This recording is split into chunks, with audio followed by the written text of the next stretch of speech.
So good evening, everybody, and thanks for attending this virtual meeting of the Governance Committee on Tuesday, the 19th of January, which says 2020 here. It's 2021, he says, reading his script. For those of you who don't know me, my name's Councillor Ian Watkinson, and I'm the chair of this committee.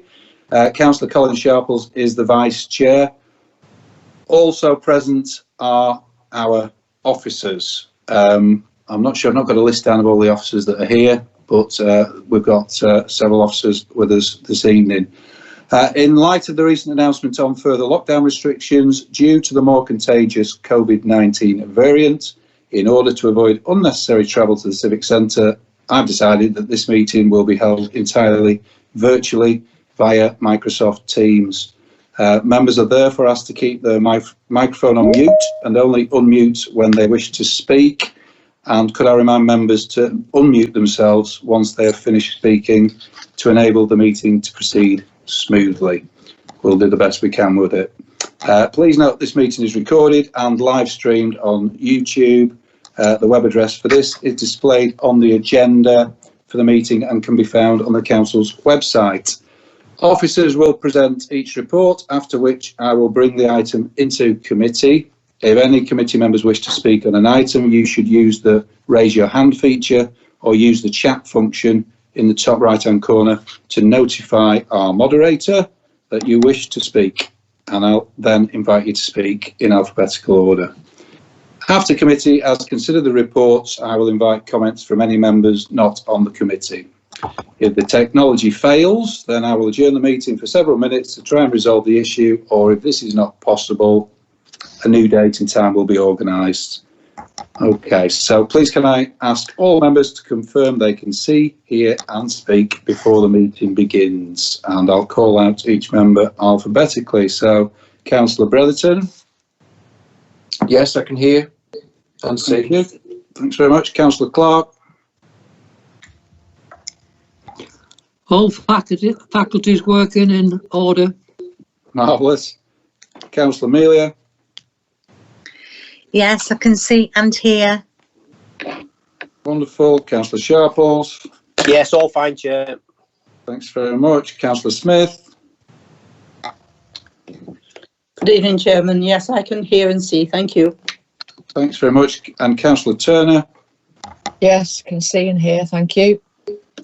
Thanks a lot. And our external auditors got on my prompt sheet. Are they with us this evening? So that's Mark Stocks, Simon Hardman. I am, Chair. Good evening. Good evening, Mark. Just Mark then. Okay, thanks very much. We've got Gary Hall. It says May attend. Yes, thank you, Chair. I can see you, so you're definitely here. I can hear. Thanks, Chair. Dave Whelan. Yes, Chair, I'm here. I can hear and see. Thanks very much. Vicky Willett. Thank you, Chair. Good evening, everyone. Thanks very much. Howard Anthony. Good evening. Thank you. Good evening. Kerry Maguire. Hi, good evening, Chair. Yes, I can hear.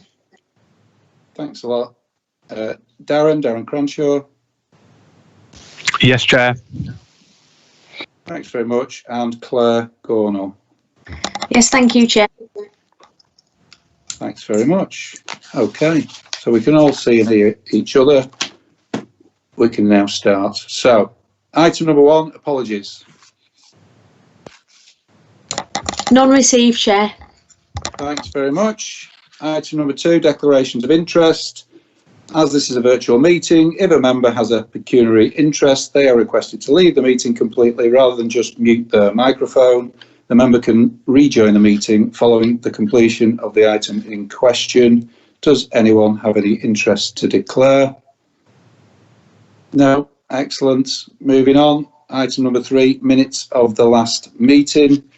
I have the minutes of the last meeting in front of me, or in my computer anyway, for approval. Do we have a seconder? I'll second that, Chair. Thanks very much.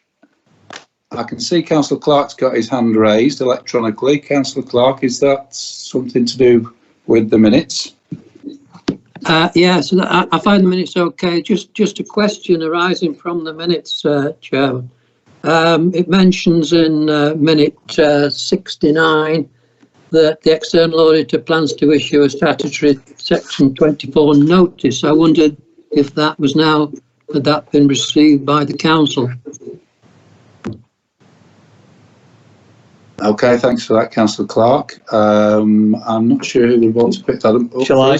Gary, thanks. Do you want me to pick that up? Yeah, so we've received the notification regarding the section 24. We're in the process of drafting a report for the next council meeting, which will set out the actions that we're going to take in response to that notification. Thank you, Chair.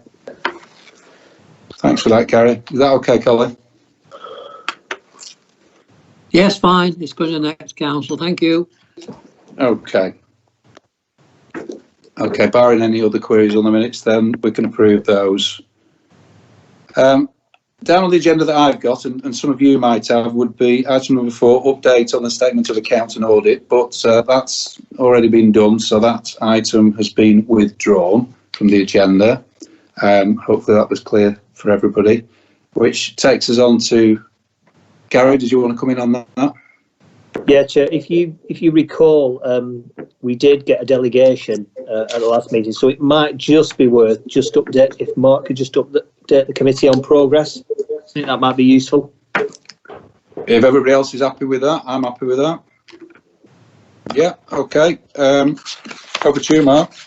Thank you, Chair. Thank you, Gary. So for the 2018-19 financial statements, we issued the audit opinion and the value for money conclusion on the 23rd of December. So they're all completed and gone in the old year. I had hoped to issue both at the same time, but there was a little bit more work to be done on the 2019-20 accounts.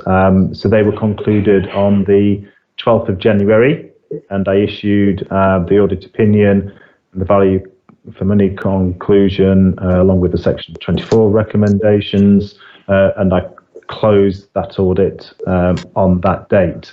So in terms of where we started a few months ago, I'm pleased to report that those both sets of financial statements are now complete, and the council can now refocus on 2021. Thanks for that, Mark. That's good news. Thank you, Chair. Okay, so that takes us on to item 5 and South Ribbles Corporate Risk Register 2021. You'll have seen from the notes that this item starts on page 3 of the agenda, and I'm going to invite Vicky Willett to present this item for us. Vicky. Thank you, Chair. Good evening, everyone. So I'll quickly take you through the report and then we're happy to take any questions.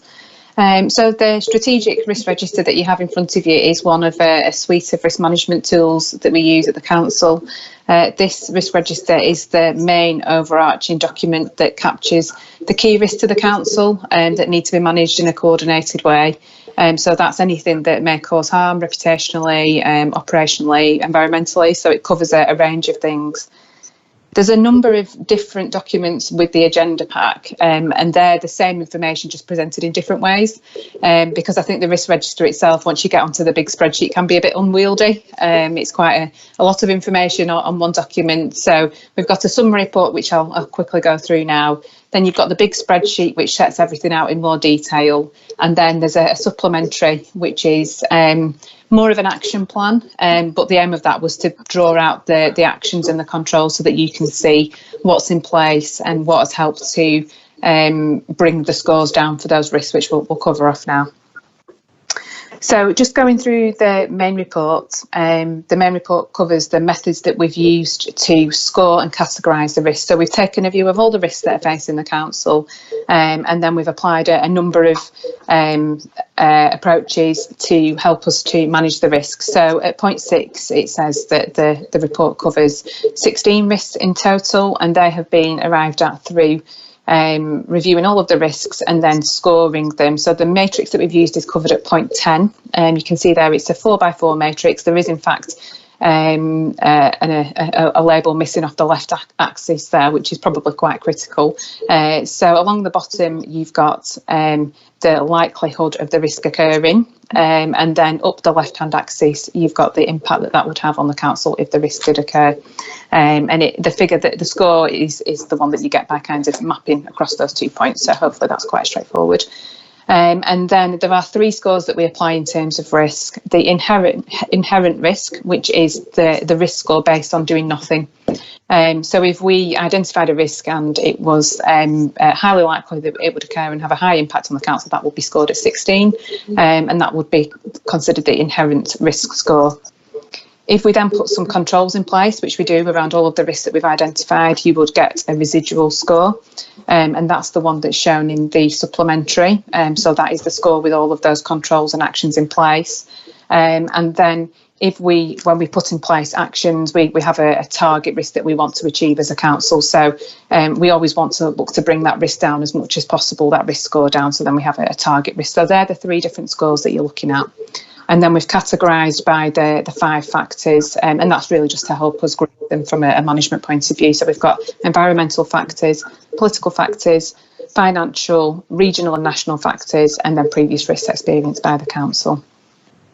So that's a quick summary of how we group them, and as I said, we've got a total of 16 risks that we're looking at. 8 of those have been highly rated with their inherent score, and 8 have been rated medium. So if we were to do nothing, that's what we've got. With the controls in place, we then bring those scores down to having 1 highly rated risk, 10 risks that are rated medium, and 5 risks that are rated low. Just moving down to the report, to the table at point 14, that table then kind of provides a summary of each of the risks. It's ordered not by any of those scores, but by just the number on the left-hand column. So they're just numbered 1 to 16, just for ease. A brief description of the risk, and then you've got the inherent score and the residual risk score, and they've been colour-coded just for ease.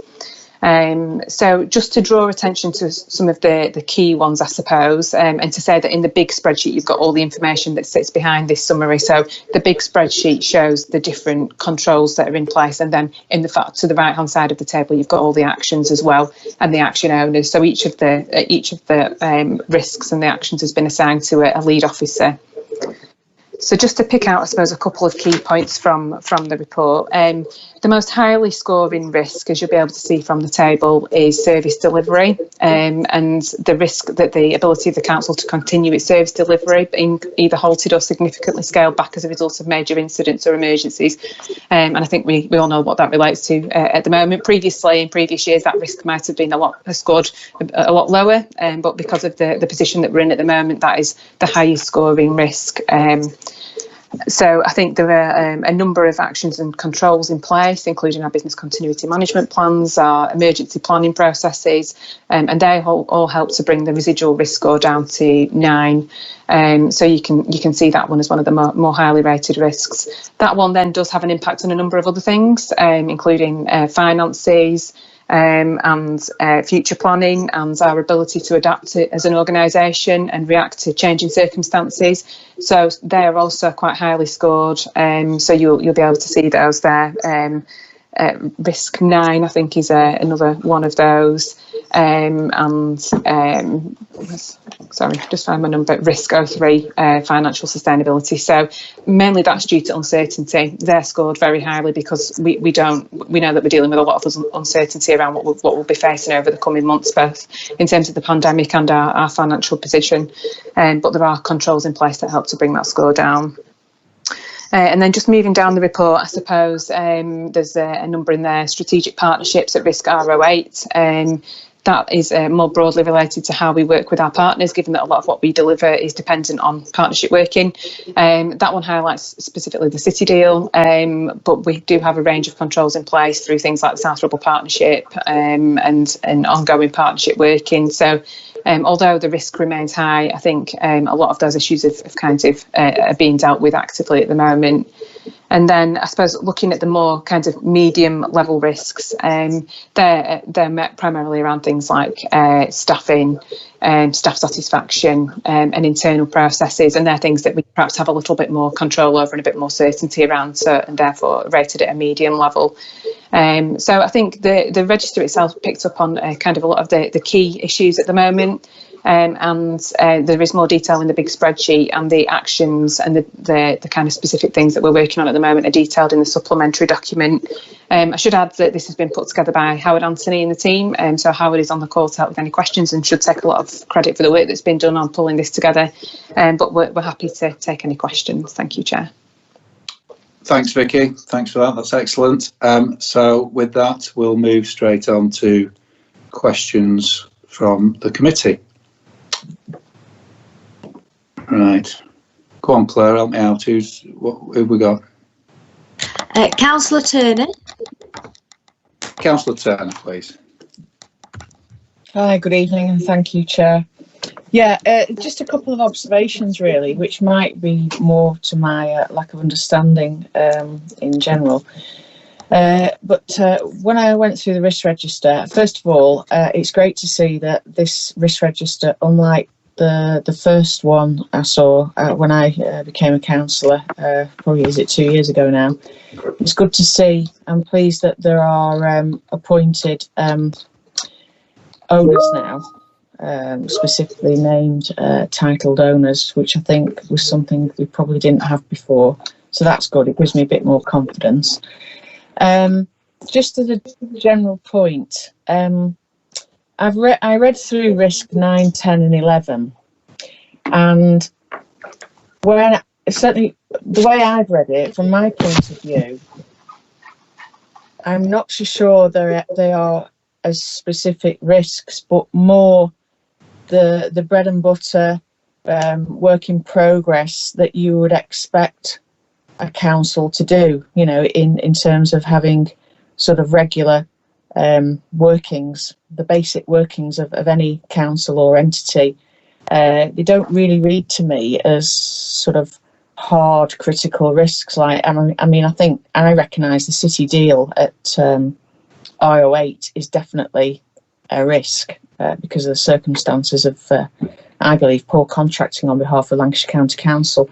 But I just feel 9, 10 and 11 aren't really risks. They're just work that the council has to get on with and do as part of its bread and butter operations. Thank you. Thanks, Councillor Turner. Don't think there's a question there, was there? But thanks for those observations. Councillor Clark, have I got this right? Thank you, Chair. A couple of questions I'd like to ask. If Vicky could explain the methodology for monitoring, reviewing and reporting on risk management and member involvement in that process. Mm-hmm. That's my first question. The second question relates to staff satisfaction. I don't know what our target is on staff satisfaction, but 2 out of 10 appear to be dissatisfied before COVID came in. And I'm just wondering, in fact, what we're going to do about that, because we've now got COVID on it, and staff satisfaction going forward is very important to me. So what is our target, and when do we expect to carry out a survey? Thank you. Vicky or Howard? Thank you. Thank you, Councillor Clark. Thank you, Chair. In terms of monitoring and the method of reporting, this risk register is very much a live document. So it's regularly reviewed and updated by the senior management team. The risks that the council face will change depending on the circumstances that we're operating in and the things that we're dealing with. So this is very much a live document, and we check and review the scores continuously and regularly with senior management team. And then in terms of monitoring and reporting back to this committee, we can be guided very much by the committee, but the usual best practice is to do a full review twice a year and report back into the committee. So that's the current position, but I'm happy to be guided by the committee and reflect the approach based on your feedback. The second point around staff satisfaction, when we did our staff survey last year, I think we had overall staff satisfaction of around 78%, if not slightly higher. So we've done a lot of work over the last 6 months to engage with staff and get a better understanding of some of the reasons for that level of satisfaction. So we have things like listening days, where we will engage with staff as a whole. We have listening day working groups where we've picked up a number of themes, and we have workshops with staff. So whether that be around how we celebrate achievements or how staff are able to communicate with senior managers.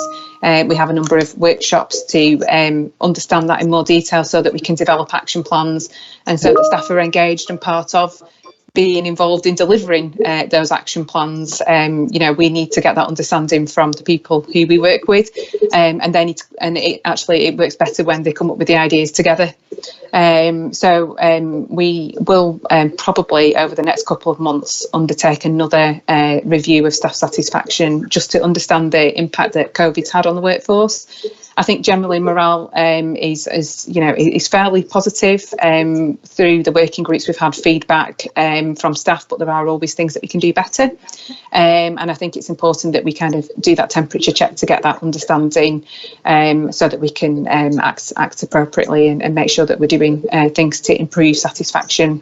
We are obviously offering lots of support with wellbeing as well at the moment, and making sure that we're looking after the whole of our staff, not just the bit that comes to work.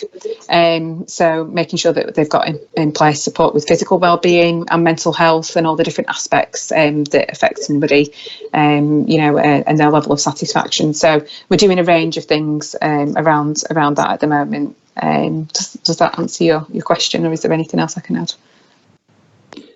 That's fine, Vicky. Thank you for that explanation. I just noticed that most of the actions are due to can be completed by the end of the financial year. So if we were having a report to the committee, if it's on a 6-monthly basis, presumably we'll expect a report to be coming sometime after the end of the year. Yes. Yes. Yeah. That's fine. Thank you. Thanks, Colin. Thanks, Vicky. Councillor Turner, I'm going to come back to you because I'm feeling like I might have moved on too swiftly there. Thanks, Chair. Yeah, I suppose I'll make the question. I'll give a simple question then. Why is 9, 10 and 11 identified as a risk to the council rather than work in progress or daily routines? Thank you. Okay, Vicky.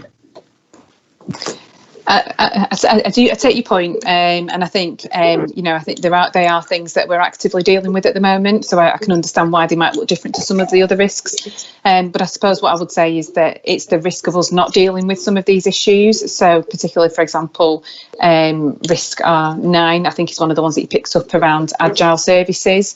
That is the risk that we don't continue to adapt and change the way that we work as an organisation. If we don't do that work, then it will have an impact on us as a council, on our levels of satisfaction, on our levels of customer satisfaction, and that's the same with R10 around reputation. If we don't actively manage that risk, it will have an impact potentially on our ability to engage with residents if they don't have confidence in us as an organisation, or if there's something that adversely impacts on people's view of the council. So I would say that's why they've been picked out as particular risks. Again, and the same with shared services. It's the risk to the council of not doing that. So that shared services is obviously a lot, largely around sustainability, and how we make sure that the council's in the best place for the future. So I would say that's perhaps why they've been picked out separately, unless Gary's got anything further to add to those ones. No. Thanks, Vicky. Is that all right, Angela? Yeah. Okay. Yeah. Yes. Thank you. Thank you for the answer. Thank you. Oh. Thanks very much. Oh. I'm not sure of the order here, but I can see Councillor Brotherton and Councillor Smith. Yeah, thank you, Chair. Vicky has already answered some of the points I was going to raise about staff satisfaction. I'm just wondering what the general feeling is with morale with the Brexit situation. A lot of the staff working from home, the civic centre closed. Just wondering if staff morale is still keeping up. And also with regards to the merger with Chorley, whether that's affected things positively, how are staff feeling about that? How has that affected the morale levels? Thank you. Thanks, Councillor Bredson. I'm not sure if Vicky's already answered this question and whether you'd want to go into the precise details of specific items, but over to you, Vicky. Yeah, no problem. I think in terms of staff morale overall, obviously, you know, we are doing a lot to support our staff at this time. I think morale is probably, you know, quite positive. We do a lot of engagement, things like Gary's listening days. So Gary will do an open meeting that all staff can dial into to get an understanding of what's going on across the organisation. We do that at a team level and at a service level as well. So encouraging managers to have regular communication with their teams and their staff. And then, as I said, providing lots of different wellbeing support as well, and informal opportunities for staff to engage, not just around work, but also around a range of different things, whether it's just, we have things like the kind of coffee club, coffee hour, where staff can just join a meeting to interact informally with other colleagues. Because we know that, you know, at work, people aren't getting those opportunities to have conversations, to meet with their colleagues. So we try and create those opportunities virtually as best we can. It doesn't work for everyone. Working at home is difficult. And I think we have to acknowledge that it's not ideal in all cases, but the technology means that we can do it well.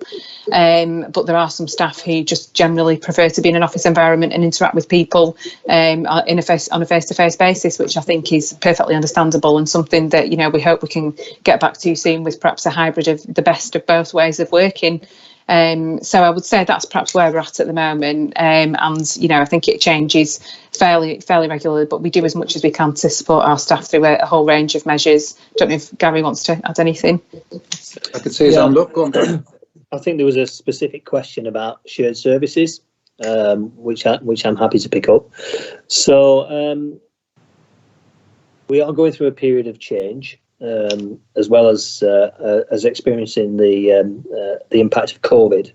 So I think, you know, I've said constantly that you know, there is a risk, and that's why it's in the risk register, because it can affect morale, it can affect service delivery as we go through that period of change. We've gone out to staff and engaged them in kind of bringing them up to speed with what's happening. We've assured them that, you know, through this change process, if at any point staff feel that either we're going too quick or they haven't had the opportunity to be consulted properly, then we're quite happy to change the arrangements we've got, change the dates, the timing, etc., etc. And that message is being conveyed to staff. There is also the kind of risk of change and the fear of change, which affects people's morale. And, you know, we've had this conversation at the Joint Committee on many occasions. There's a risk of staff morale dipping because you're not implementing the change, and there's the uncertainty that comes with that. And obviously there's the fear of change and the impact that might have on any individual. We attempt, where possible, to make sure that staff are engaged in it, that they've got the opportunities to share their views about change, and give them the opportunity for feedback. And that's all we can do at this point. Vicky highlighted the things that we're doing to support staff through this through the COVID period. And again, I think, you know, the way to measure that, I think to some extent, is to say, well, how are we doing on performance? Because usually poor morale results in poor performance. And what we can say, if we were using a measure, is that performance has continued to be really good across this period, with lots of delivery in lots of places. So I accept that there will be individuals who are impacted more so by some of the changes. I accept that there are some individuals who find change really difficult and find the whole process of change a real challenge. But all I can say to the committee is that we continue to engage openly and transparently with all staff. We give them all opportunities to discuss matters, and more recently, I only last week met with the unions and asked this very question about morale, and there were no negative comments about morale at the council at this stage. That said, we accept that we are in this risk period, and as Vicky highlighted, our intention is to do some form of not the formal survey that we do, which we do every 2 years, but to do something quick and dirty, I suppose, in terms of getting a temperature gauge for how staff morale is. And, you know, we'll wait for that feedback and we'll act on it accordingly. Can I come back, Chair? Thanks. Yeah, go on. I'd just like to thank Gary and Vicky for that explanation. It's very challenging times at the moment. I can see it with my own school children. It can affect mental health issues when they're working from home, etc. So it's good that we're doing something about that. Thank you. Thanks, Councillor Brotherton, and thanks, Vicky and Gary, for your answers there. It's staff morale is crucial, and it really does sound like that we're being as agile as we can be, responding to all the challenges that we're facing with COVID and of course the South Ribble's merger with Chorley, or Chorley's merger with South Ribble, whichever way we want to look at it, is part of that. Okay, Councillor Mrs. Smith. Thank you, Mr. Chairman.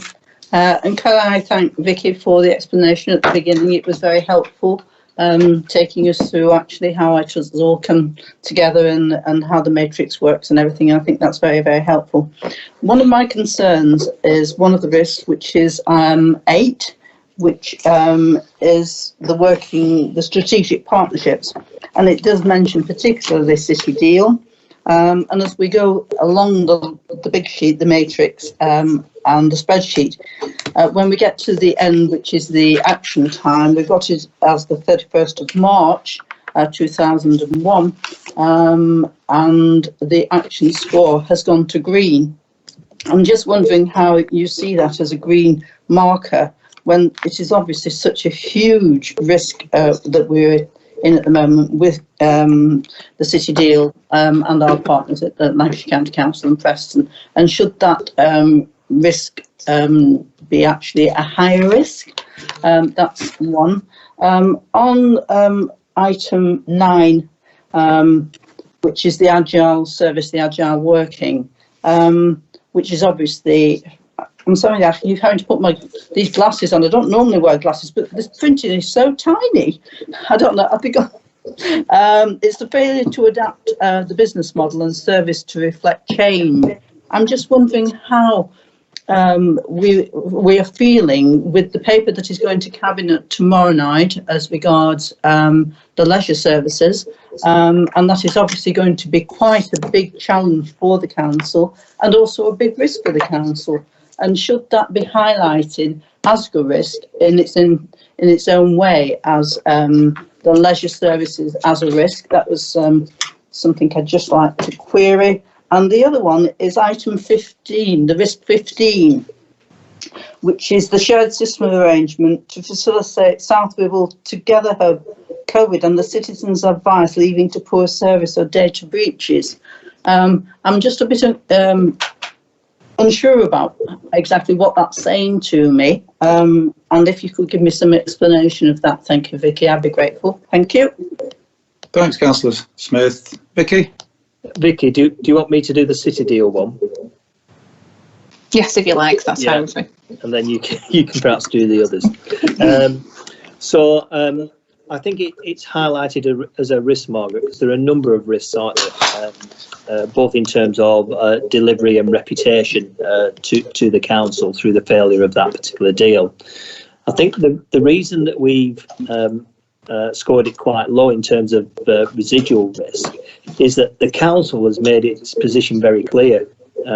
And as a result of that, I feel that the risks to the council have been mitigated to some extent. So we've set out that from the council's position, that both in terms of the financial risk that we might have been exposed to, we've mitigated that and control that by saying, well, actually, we're sticking to the original deal.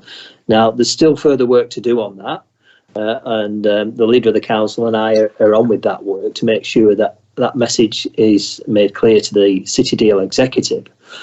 The risk to us in terms of the outcomes from the City Deal, to some extent, again, it's reasonably positive in that some of the larger elements, other than the A582, have been delivered. There are some schemes that we would like to see come forward around in neighbourhoods, and they've been previously excluded. Our task now, and again, this is something that the leader and I are on with, is to bring those schemes, particularly around the public realm schemes and the improvements in neighbourhoods, back into the City Deal. And that's our challenge moving forward. So I think to some extent, the big risks, which were financial risks and delivery risks, particularly around the A582, have been mitigated by the decision the council's made.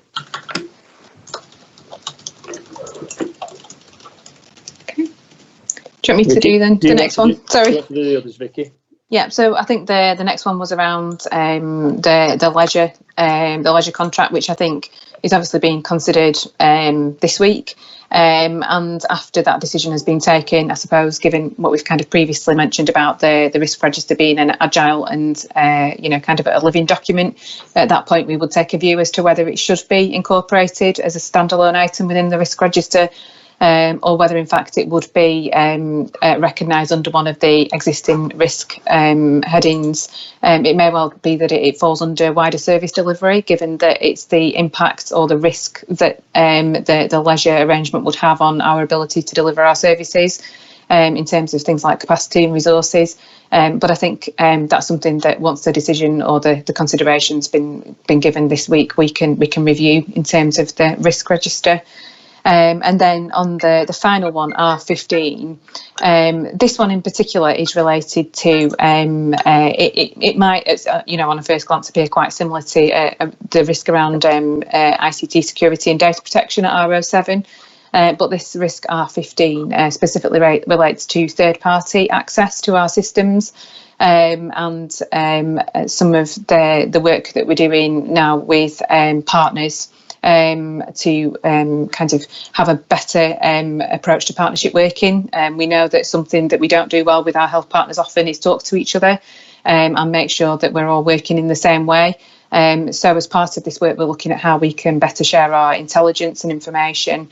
The risk really is kind of, it's very developing work. It's early days in terms of how we do that. We have all the right information sharing arrangements and agreements in place, and they've all been signed off by the right governance people, and therefore we feel that we've got strong controls in place. But it is quite a kind of innovative piece of work. So I think the score, the inherent risk score was fairly high, but then we made sure that we've mitigated any risk with the right kind of controls and approvals, which have therefore reduced the risk, the residual risk level. Does that help with those two? Thank you. Thank you, Vicky, for that.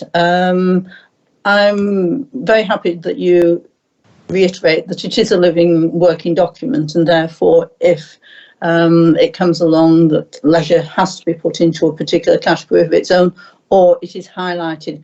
I did speak with the officers today about where it would land this particular risk, and it was obviously explained that there is various elements within all of it. There's quite a number of risks where it could eventually land up, so I understand that.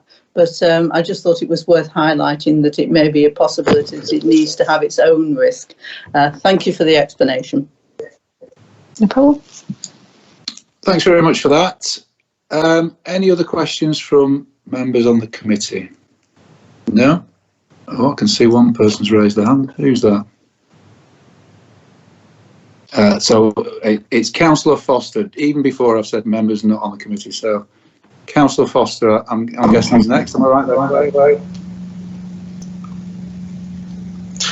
Thanks, Chair. Just preempting your offer to allow me to say a couple of words for me, and I thank you for that. I think a couple of points I would make about the corporate risk register is it's a corporate risk register, and I think the team, Vicky and Howard, have done a a great job in pulling it together. I think there was a number of concerns, wasn't there, historically over the previous risk register, particularly. I think Councillor Turner said this, the fact it wasn't actually specific risks were allocated to individuals, which was always a challenge. But with all these things, there's a element of subjectivity with it, isn't there, with this type of document? And I think also in, Councillor Turner's questions were really valid as well, because you have internal risks that you would argue the council's in control of, but you've got, or more in control of, but then you've got external risks where perhaps, Chair, the council isn't in control of them, and you would always naturally veer to that being a higher risk to the council when you're not in direct control of it. I do support obviously wholly support the comments of the Chief Executive regarding the City deal. I think the fact that the council's made a firm decision on how to progress with the City deal, that's actually provided us with more stability as an authority and reduced the financial exposure, for want of a better word. I'm being careful what I say, because clearly that's still subject to confidentiality. But also with the leisure, I would ask members of the governance committee to please remember that this is a corporate risk register, not a policy register. You've got to differentiate. You might not agree with policy necessarily, but that doesn't then mean that the risk should be higher. Just because any policy and every policy we're not going to agree on. But I would argue again that with the leisure going to Cabinet tomorrow night, with at last, after a number of years, some firm proposals on how to take the leisure offering forward for the years to come, that actually we are managing the risk there of the end of that contract. I do have a concern, Chair, and I'm surprised no one's mentioned this on the committee, that member conduct is highlighted as a corporate risk, and even with the residual measures that are taken, it still remains as medium. And I think as a council, that is not a good position to be in. And I think member conduct continues to challenge and dog this authority, and something needs to be done about that, because no authority should be sat with a residual risk of medium in respect to member conduct. And finally, for me, the single biggest risk to our council moving forward is that of financial sustainability and the government's decisions around business rate retention. And all members will see when the budget's published in the next week or two, we face, Chair, some significant challenges if the government go through with their, I don't know if it's a threat is the right word, go through with the removal of the business rate retention moving forward, because there'll be an awful lot of very well performing councils up and down the country would find themselves in immediate financial strife and having to cut services. And I think as a council we should be united in trying to prevent the government from doing that. That's just my comments, Chair. Thank you. Thanks for those comments, Councillor Foster. And unless Vicky wanted to come in and answer anything, no, I'm tempted to ask you about member conduct, but unless anybody else raises it, we'll perhaps park it there and revisit that. But I would agree that it's something, along with everything else that's been highlighted, that we need to keep a close eye on and make progress with. So thanks very much, Vicky. Thanks for all the work on the report with Howard and everybody else that's been involved with that. I think it's a really good piece of work, and look forward to seeing progress that we make as we go along. Which concludes that item. It's just for noting, so we don't need to take any vote, and takes us on to item number 6, insurance brokerage procurement. And Dave Whelan's going to present this item for us. Thank you, Chair. This is a relatively short report, and essentially it's a good news story. Just to let everyone know that Kerry Maguire is also on the call, our Senior Risk and Assurance Officer. So if you do have any detailed questions, she'd be the person best positioned to deal with them. But the purpose of the report is to inform members of the recent insurance brokerage service procurement, and the report is merely for noting. The broker contract is procured by South Ribble Borough Council on behalf of both South Ribble and Chorley. Our previous contract started in 2016 and expired on the 31st of December, just gone, hence why we needed to have a new broker in place. Just by way of background, insurance companies generally do not deal directly with clients, hence organisations such as ourselves need to engage the services of an insurance broker. The council procures insurance brokerage to provide ongoing consultancy on each council's insurance policy portfolio. So that we've, as I say, we've recently been through a procurement process. We did that via a framework agreement, which is allowed under our contract procedure rules. The existing contract across both councils was for 6,250. We feared that there would be a substantial increase in the costs of that contract. However, the good news is that the successful bidder, the total was £840 rather, to be split between both councils. It should be noted, however, just for completion, that brokers also receive additional remuneration on contracts when placing insurance policies for each council. I think it's at a rate of 3.5%. As I say, Kerry's on the phone, so if there are any detailed questions, I'm sure she'll be able to help you. But as I say, it's a simple report for noting, and it's essentially a good news story. Thank you. Thanks for that, Dave. Any questions or comments from members on the committee? Councillor Brotherton. Yes, thank you, Chair. It's certainly a good saving there, a good example of value for money. I'm just wondering, how many bids did we get in? Was there a third bidder?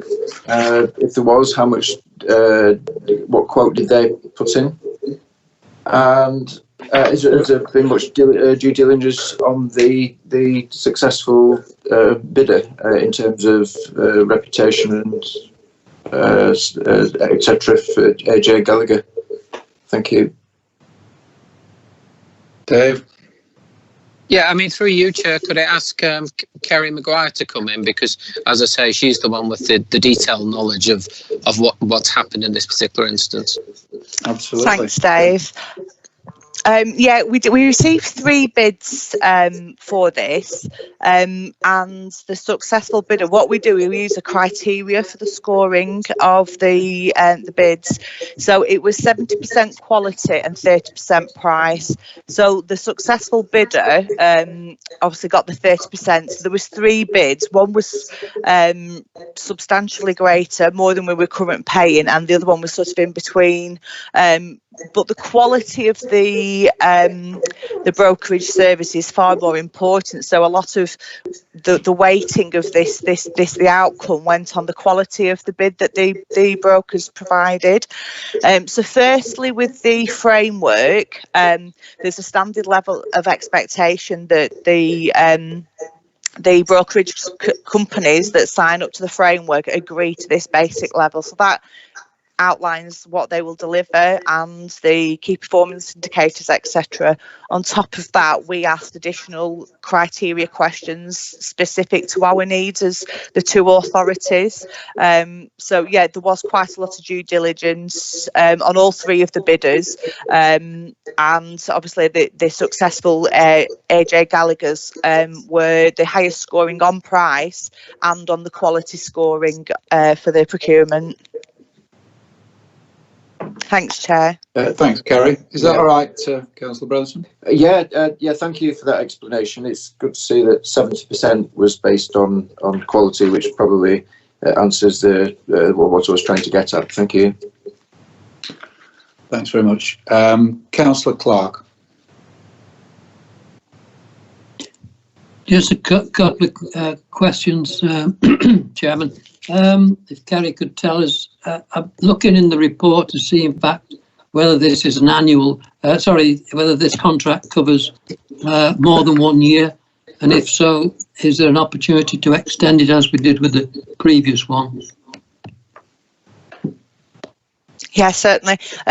So what we've done on this procurement, we've replicated what we did previously. So we've gone out for 2 years, because obviously this coming year we will be going out to procure our insurance. So you kind of need to have that consistency of your broker when you're going through an insurance procurement and your first year of your new policies. And then we have the option to extend annually for a further 2 years. The insurance market is changing quite a bit at the moment, so we're in a situation where the insurance market is hardening, so we didn't want to have our contracts running too long because we are likely to see premium increases, so we need a shorter contract to then hopefully benefit when the market softens again in the future. So it's technically it could be up to a 4-year contract, but the contract is 2 years with the option to extend. Thanks, Kerry. Did you have something So else, that Colin? gives us some financial protection, doesn't it, over those 4 years as we did previously? Sorry, could you just repeat that question, Councillor Clark? Yeah, that does give us some financial variability in quotes, gives us that financial protection as we managed with the previous contract, didn't it? Yeah, and we don't, obviously, we've signed up to a 2-year contract. If the market changed substantially between now and then, or the council chose an alternative way of dealing with its insurance after the 2 years, it's an option to extend, but we don't necessarily have to. Yeah, that's fine. Thank you, Kerry. Okay, thanks for that. Any other questions from members on the committee? No, members not on the committee. No, excellent. Thanks for that. That's items just for noting, so thanks for that, Dave.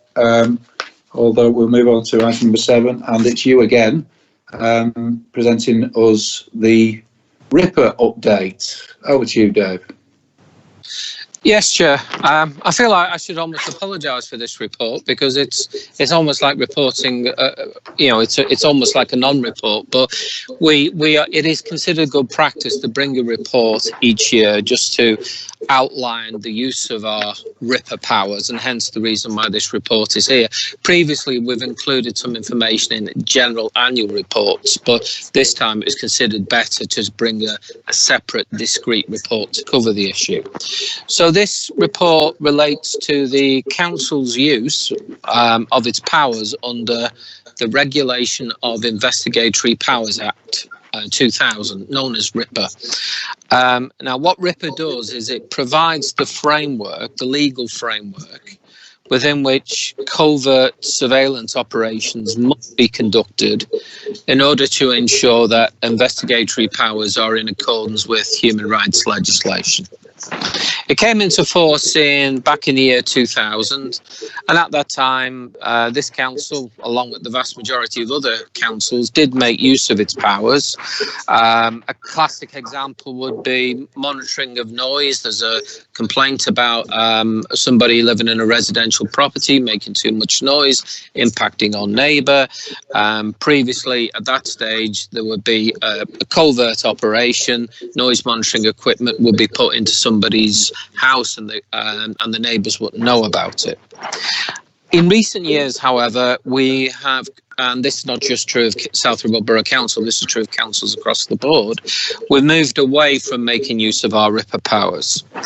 Now, there are particular reasons for that, or reasons which accelerated that process, and that is because the legal threshold for justifying making use of your RIPA powers was raised considerably.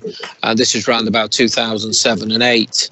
In particular, a council may only use its RIPA powers, firstly only for the purposes of preventing and detecting crime, but also the crime in question must carry with it a custodial sentence of at least 6 months, or involve the sale of alcohol or tobacco to minors. Well, most of the offences the council investigates do not carry with it a custodial sentence of 6 months. So it's only going to be in very limited cases where we could legitimately use our RIPA powers. Also, as part of those legislative changes, now if you want to use such powers, you have to get judicial approval prior to the use of powers. So the government made it tougher to make use of those powers.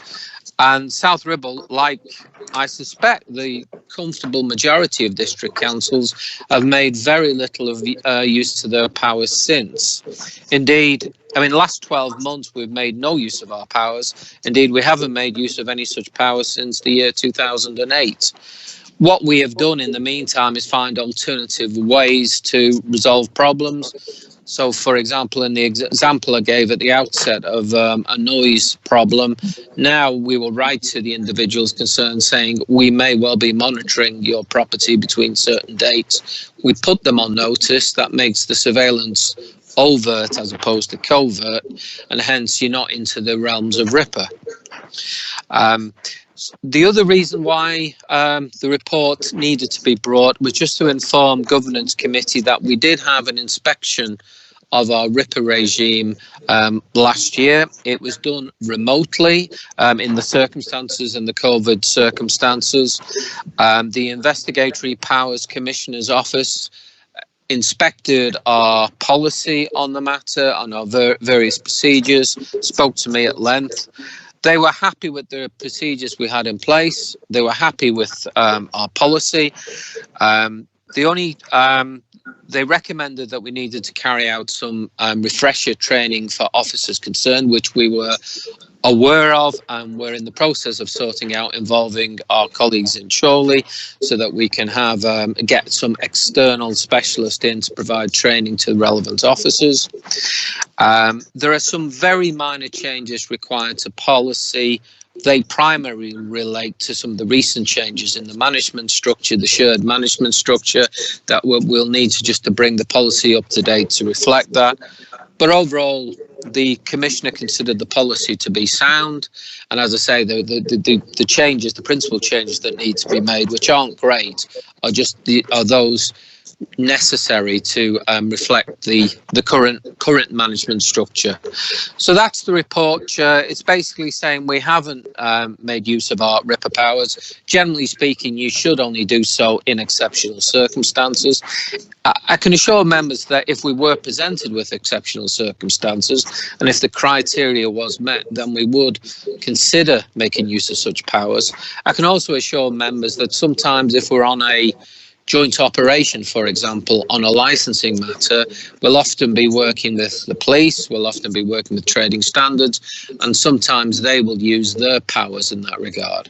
So we're still doing everything we have to do, but for a number of sound reasons, we don't make use of any we haven't made use of any of our RIPA powers for some time now, and as I said, that is common for most district councils.